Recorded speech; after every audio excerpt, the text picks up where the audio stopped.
Good morning, YouTube. Today I'm bringing you Phase 3 against FlamingMonferno20. Now, this is the next battle that we had after a Phase 2, as you obviously can tell. And he decides to switch teams. He goes from defense to offense, so this is pretty interesting for me. I noticed that he has mainly physical attackers, so Pinkie Pie with her Reflect is going to have a lot of fun. And the threats that I see, of course, if his Landorus is Scarfed, then that is quite threatening, since the only thing that will outspeed is the Rainbow Dash, and I already know that is the dog Pokemon has the Sand Rush, and Tyranitar could be anything, but you know, Applejack checks it, also checks the Empoleon, checks the Tangrowth. And I'm pretty sure that his Alakazam is going to be Focus Sashed. It could be Life Orbed, but if it's Life Orbed, then that means that I don't have to worry about sending in Rainbow Dash to straight outrage it. But I'll definitely be able to tell by the damage it does. And here, you know, I'm thinking he's got quite a few leads he could begin with. If the Landorus is Scarfed, then he could use that as a lead to just U-turn out or get immediate damage off. He could begin straight with the Tyranitar. Empoleon could be the Stealth Rock user.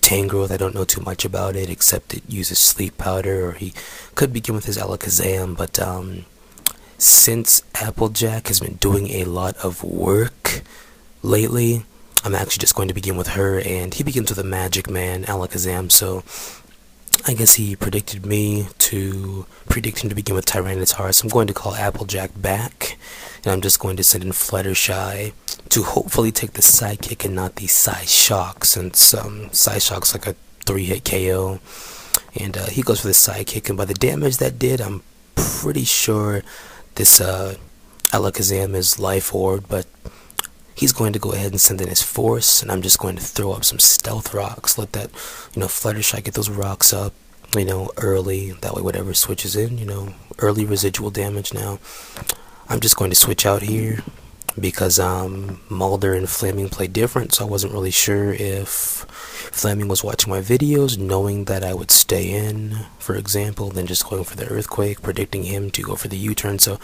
I switch out and make the safe play, and he's going to U-turn out into his Sandy, and here I'm thinking, I'm pretty sure it has Pursuit.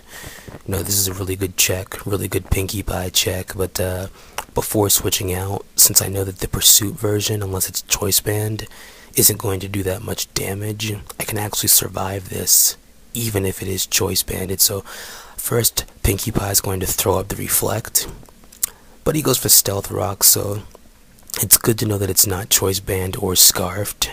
And as you can see, you know, the leftover recovery, so I'm pretty sure it's going to be the Pursuit version or the mixed Fire Blast Ice Beam version. So Pinkie Pie is just going to scout. I want to see the new baby pony. I want to see which one is it. You know, just to make sure we don't make any foolish switches. Scout with healing, and Sandy goes for the Fire Blast. So now I know that you are the Stealth Rock, Crunch, Fire Blast, and Ice Beam version off of Smogon. And due to the fact that my Applejack resists all three of those attacks, why not send Applejack in to take advantage and force this Sandy out? Now Sandy does switch up moves and goes for the Crunch. Unfortunately gets a critical hit. Plus the defense drop, which really actually didn't even matter about the critical hit. Applejack is going to faint regardless, so she's just going to go for the close combat because that's what she does. She's not afraid of anything.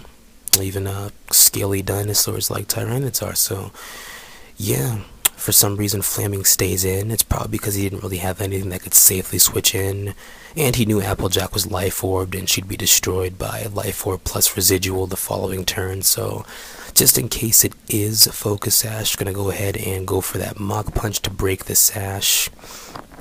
Don't want to take any chances of Rainbow Dash coming in and this thing surviving with a Sash and then possibly having Hidden Power Ice. It happened to me once and never again shall it happen. So Rarity is now going to come in because Rarity just comes in to revenge kill stuff and force switches, but Magic Man's just going to go for the Psychic.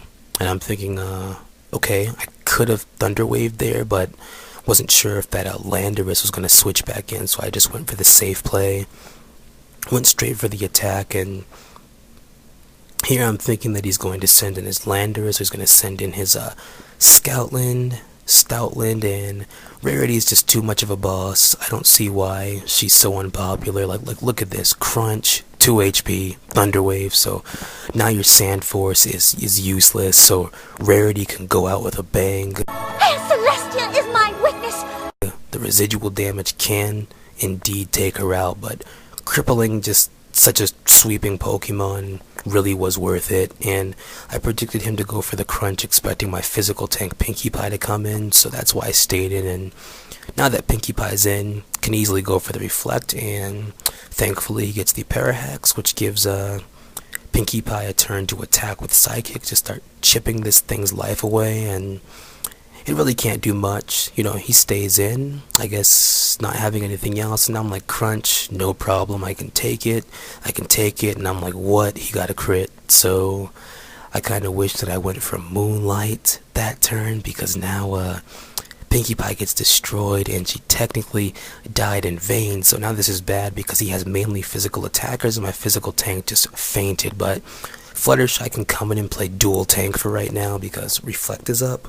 So, as you can see here, this Crunch is only going to do like 110 damage, nothing at all. And here I know that he's most likely going to switch, because, you know, Stoutland could still possibly be of some use, and, you know, Seismic Toss, I can just stall out Seismic Toss, you know, Wish. So Force is going to come into a Seismic Toss, and that did a pretty nice amount of its maximum health. And here the Reflect is still up, and Fluttershy's at max health, so I'm thinking there's no need to switch, even if he does go for the Earthquake, which I'm pretty sure he'll go for the U-turn, because I'm like, Flaming's my apprentice, I know how he plays, and I'm pretty sure he knows how I play too. So as you can see, he does go for the U-turn, and I do stay in, and he decides to send an Empoleon, and I'm thinking, is this the rare Swords Dance version? I'm always worried about that Swords Dance version, because I've been destroyed by it a couple of times. Long story, but Fluttershy is going to stay in and scout, because that's what she does. She scouts for her friends, her sisters in the back. So Good boy, Angel. Mama's so proud. Reflect does wear off, but she's going to go for the Seismic Toss, and since Fluttershy goes first, I know that Empoleon used Roar, since, you know, unless it's like some kind of speed minus nature or whatnot. And the lucky contestant, Twilight Sparkle, comes in, and Twilight Sparkle's about to do some work, like she's been doing. A mixed attacker. She's not all about that magic, she's about that physical contact as well. So thinking that Landorus would come in, Twilight Sparkle goes for the Iron Head, but since Empoleon's just staying in his death fodder, might as well just take it out with that Twilight Bolt. So a lot of work is being put in right now, and I'm pretty much thinking, well, I don't really have that many more options. I pretty much have to take a risk from this point, because I know that this Force can take an Iron Head, and if it doesn't get the flinch, Earthquake will destroy Twilight Sparkle, and this game will most likely be lost. So the flinch does take place, and here I go for the Fire Punch, knowing that it will take out the Force, but for some strange reason, Flaming sends in Tangrowth. Flaming, why did you send in Tangrowth? Huh. Guess that isn't a totally silly question.